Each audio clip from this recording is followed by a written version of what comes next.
大家好，我亲爱的朋友们，你们都还好吗？希望大家的生活都能像今天的天气一样，被明媚而又温暖的阳光所眷顾。今天，我想与你们分享的是我们这个小家一段充满了汗水、写作与浓浓爱意的真实故事。你们可以透过镜头看到一个无比美丽的清晨，已经悄然降临在我们这个住进的校园里。东方的天空刚刚泛起鱼肚白，第一缕金色的晨曦像一位温柔的画家，用最柔和的笔锋轻轻地拂过大地，将我们屋顶的茅草、院子里的书写都染上了一层温暖而又生机的光晕。空气中弥漫着雨后泥土的清新气息，和院子里那些不知名野花的淡淡甜香。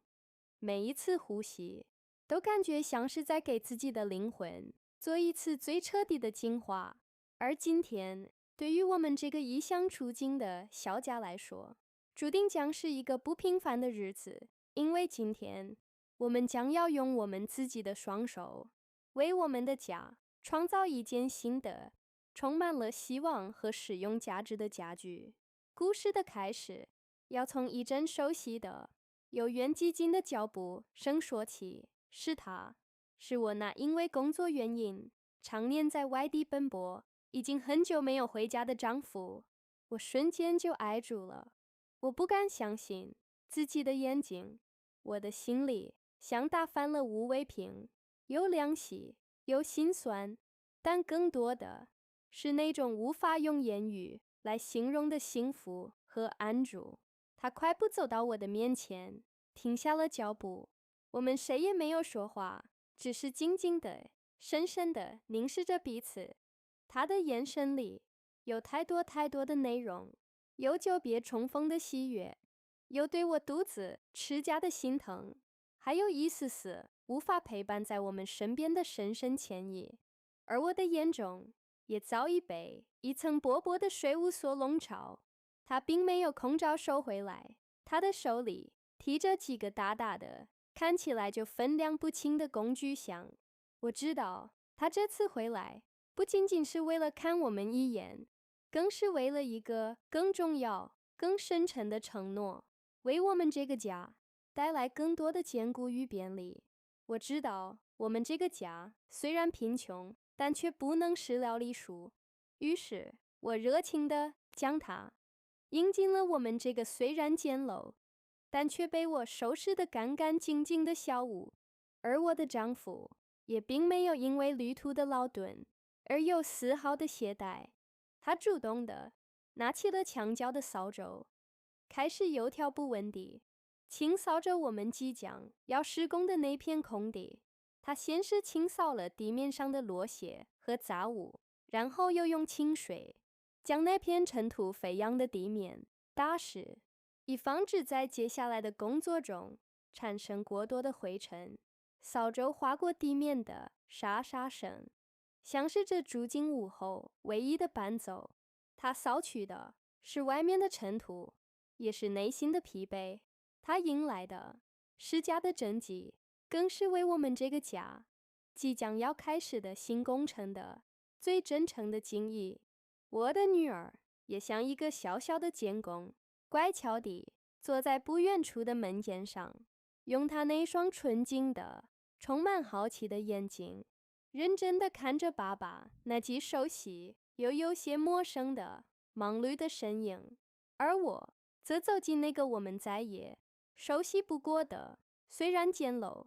但却充满了我们欢声笑语的房间里。我知道，我必须先将我那早已苏醒过来的女儿安顿好。于是我将那张早已被我擦拭得干干净净的、柔软的地垫平铺在了地板上，然后我便将它轻轻地放在了那张书挂的地垫上。接着我又将他最心爱的几个玩具，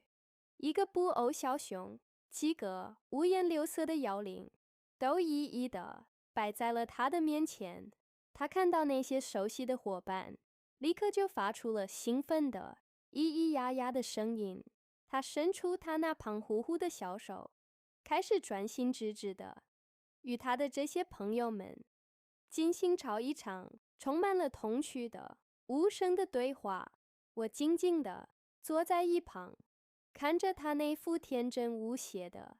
心满意足的可爱模样，我的心里充满了无尽的爱与满足。我知道，我今天所付出的一切辛劳和汗水都是值得的。当所有的准备工作都完成之后，我们便开始了今天的这项充满了希望的建筑工作。我的丈夫像一个经验丰富的指挥官，开始有条不紊地指挥着我们进行着每一个步骤。我们先是将那些早已被我们准备好的沉甸甸的木桩，一根一根地小心翼翼地从木料堆里搬运到了我们早已规划好的即将要施工的地点。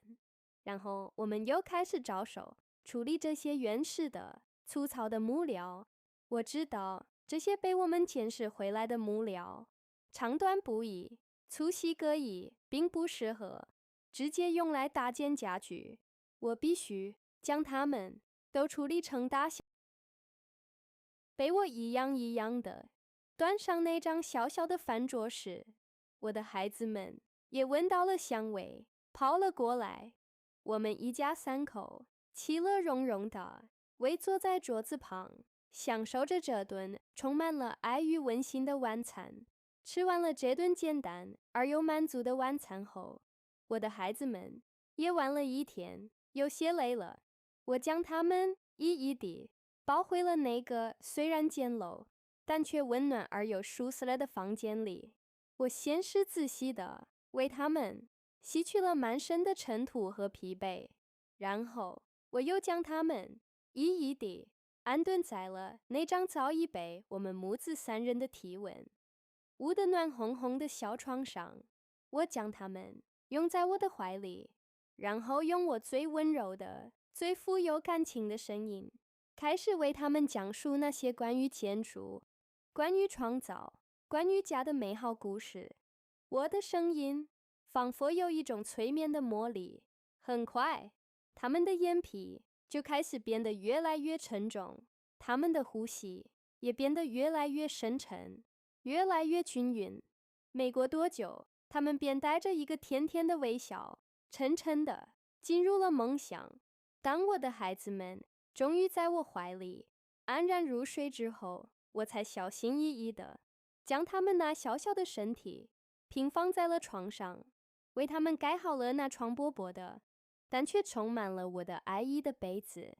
我静静地在床边坐了一会儿，接着从窗外透进来的那皎洁的月光仔细地端详着他们那熟睡的天使般的脸庞，他们的脸上都带着一丝满足的甜甜的微笑。不知道他们是不是正在梦里又一次住进了那个由我们亲手打造的充满了希望的新家里。看着他们，我的心里充满了无尽的爱与平和。我知道他们是上天赐予我的最珍贵的礼物，虽然抚养他们的过程充满了艰辛和挑战，但每当我看到他们这副安详的睡颜时，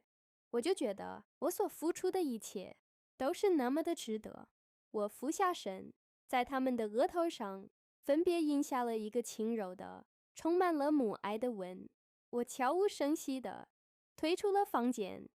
然后轻轻地带上了那扇有些陈旧的木门。我没有立刻去休息，而是独自一人走到了我们那安静的、被月光笼照照的院子里。我抬起头，仰望着那片深邃的、追满了无数闪烁星辰的夜空。晚风轻轻地吹拂着我的长发，也吹走了我心中最后的一丝疲惫。我回想着今天所发生的一切，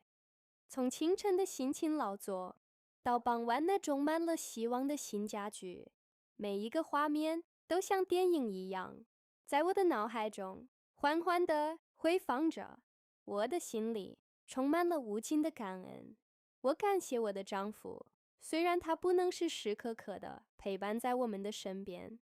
但他却用他那最坚实的臂膀，为我们撑起了一片天。我感谢我们那些远道而来的亲人，是他们的到来，为我们这个意想住进的家带来了久违的热闹和欢声笑语。